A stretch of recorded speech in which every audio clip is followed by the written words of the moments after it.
ഭാരതത്തിൻ്റെ അനശ്വരമായ സനാതനമായ പാരമ്പര്യം പരിശോധിക്കുകയാണ് എങ്കിൽ സംസ്കൃത സാഹിത്യത്തോടൊപ്പം തന്നെ പഴക്കമുള്ള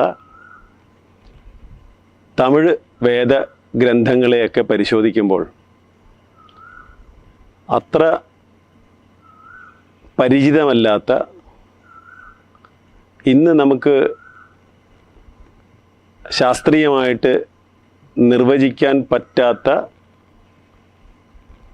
ഈ ഈശ്വരൻ അല്ലെങ്കിൽ ദൈവം എന്ന് പറയുന്ന ആ ഒരു സത്യത്തെ, ഒരു യാഥാർത്ഥ്യത്തെ പറ്റി എത്ര യുക്തിഭദ്രമായിട്ട്, എത്ര ഭംഗിയായി, എത്ര ആഴത്തിൽ, എത്ര യാഥാർത്ഥ്യ ബോധത്തോടെ അന്വേഷിച്ചിരുന്നു നമ്മുടെ ഋഷി പരമ്പരകൾ എന്ന് നമുക്ക് കാണുവാൻ കഴിയും.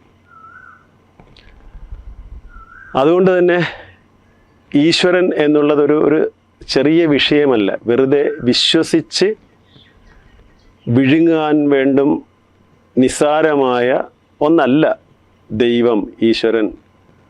അതിനെ പല പേരുകളിലാണ് നമ്മൾ വിളിക്കുന്നത്.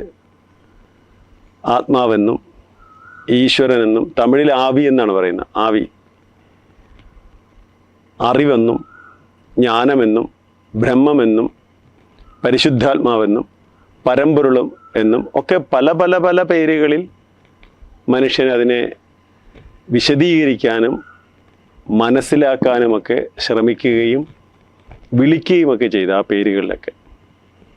പക്ഷെ ഇന്നും സാധാരണ മനുഷ്യൻ്റെ മനസ്സിൽ നിന്നും ഹൃദയത്തിൽ നിന്നും വഴുതിപ്പോകുന്ന, മനസ്സിലാക്കാൻ പറ്റാത്ത ഒന്നായി മാറിയിരിക്കുകയാണ് ഈ ഈശ്വരൻ, ദൈവം എന്ന് പറയുന്ന ഒന്ന്.